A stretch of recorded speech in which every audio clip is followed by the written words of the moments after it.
for his latest film, The Unlikely Pilgrimage of Harold Fry, 73-year-old Jim Broadbent had to do a vast amount of walking. His character, the Harold of the title, undertakes the odyssey of his lifetime, walking the entire length of England, more than 600 miles from Devon to Northumberland, to visit an old friend dying of cancer. Luckily for Broadbent, he didn't have to cover quite the same distance while filming. But he certainly put in the miles. "I did walk quite a bit, but nothing like as much as the crew," he tells the Daily Express with a smile. "We all had our step counters and people said to me, 'You must be walking miles.' So he checked." After comparing his own step counter with one of the younger members of the production crew, he realized his mileage was tiny by comparison. Rather embarrassingly, the actor admits, much of the extra distance was down to errands his younger colleague had run on his own behalf. That said, he was clearly in his element.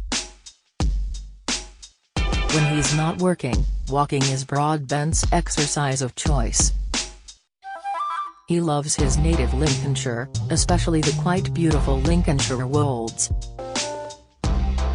As a younger man, he explored the higher ground of the Lake District and Scotland.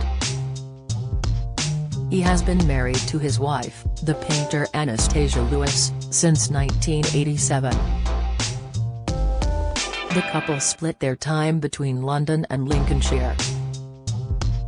Filming on this latest project took place in late summer and autumn last year, with actors and crew gradually advancing northeast across England, as Harold makes his slow but steady pilgrim's progress. Broadbent describes how he visited multiple towns and tracts of countryside, staying in 11 hotels in all. The most dramatic section of his pilgrimage, he says, was traipsing across the Northumberland moors, often in the driving rain.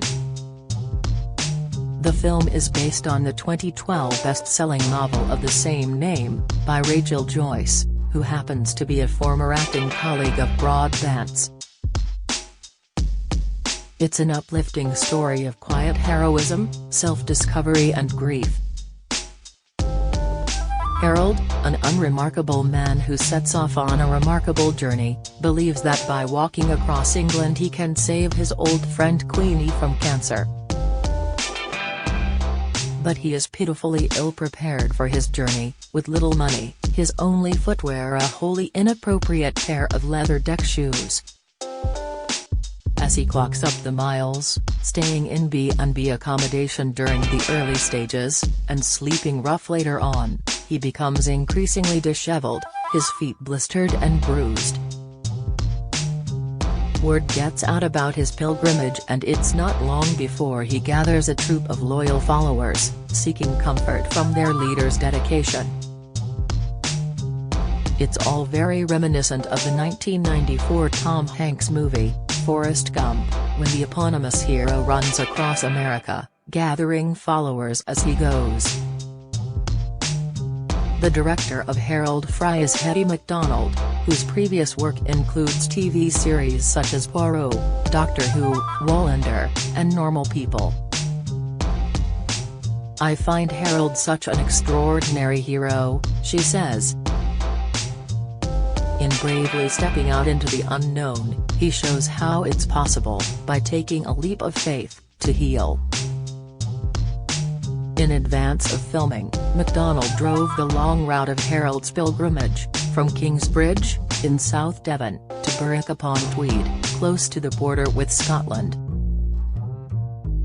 It was such a formative experience, to feel the way the landscape shifts and communities change as you go north, and it helped us to understand the nature of Harold's journey, she adds.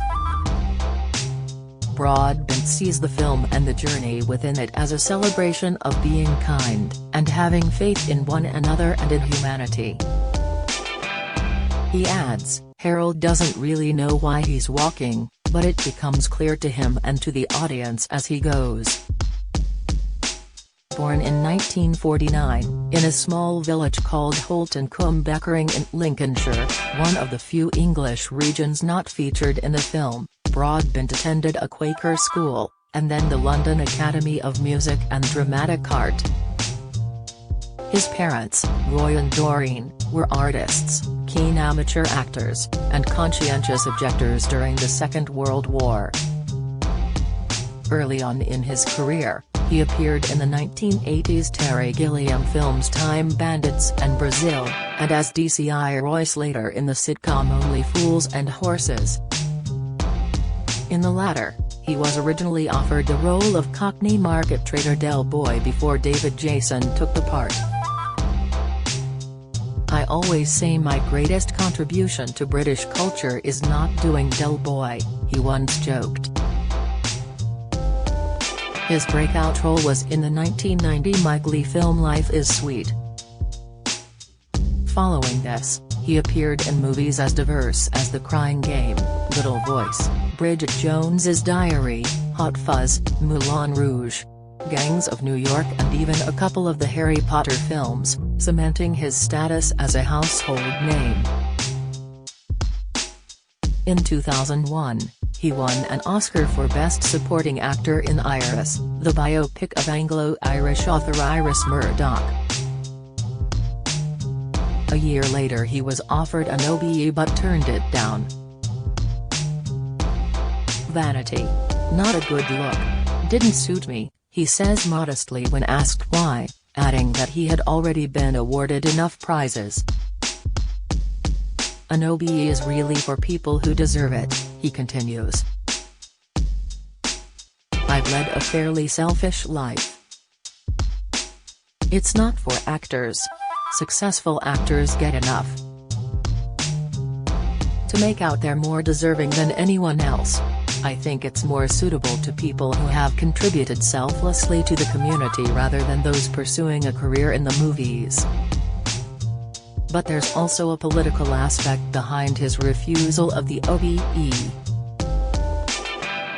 "The British Empire is nothing to be proud of, certainly not to celebrate with an Order of the British Empire," he explains, adding that, if he was offered a similar honour today, he would again refuse it. Broadbent's acting skills are surprising in their diversity. He can do character acting, he can do drama, he can do comedy, he can do tearjerkers, he can do goodies and baddies. He has even done musicals. But he is never better than when he plays the wide-eyed, bemused, slightly world-weary, mumbling English gent. It's not always an act. Those words wouldn't be an unfair description of Broadbent as he is today, in real life. Right now, he's sitting on a sofa in a hotel in London's West End, wearing a striped shirt beneath a casual grey sports jacket and matching glasses, his eyes large, round and intense, as he explains what it's like to be a septuagenarian actor. "It's enough to be actually portraying anything at my age," he says with a chuckle. "I look at a lot of films and TV series and I think, I wouldn't mind being in this, but there's absolutely no one of my age in it. I'm in a minority for the first time ever. I've had a wonderful career, being white, middle-class male, English-speaking, it's the best place to be. But so many productions don't have anyone of old age in them. To actually be somebody of my age in the central role is making a statement in itself." As with many people of his age, his memory isn't as sharp as it used to be, which means he always takes care to learn his lines well in advance of a new film. He strongly believes, however, that films aimed at older audiences can be lucrative at the box office. "There have been several notable examples aiming for the Grey Pound," he says. "But that group of films is in a pocket on its own. In the mainstream, it's the middle-aged, the young, or the really young where the bulk of casting comes from. If a film is going to make money, the market will find it out. His co-star in Harold Fry, playing his wife Maureen, is another much-loved older British actor, Dame Penelope Wilton.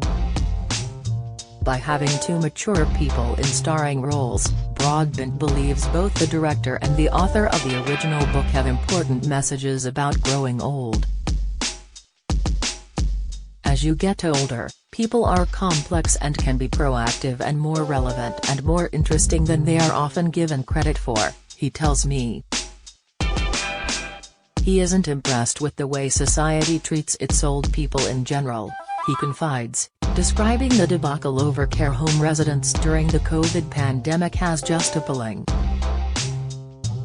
He suggests they were forgotten, not borne in mind.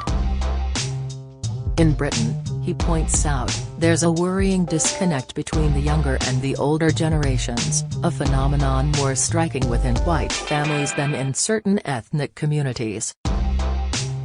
As I understand it, Muslim and Hindu families have a lot more family, all living under the same roof.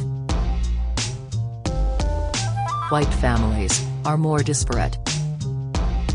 We don't think about older people. That's been the case for generations. Now that he's well into his 8th decade, with almost 100 film roles under his belt, it wouldn't be too flattering to call Broadbent a national treasure.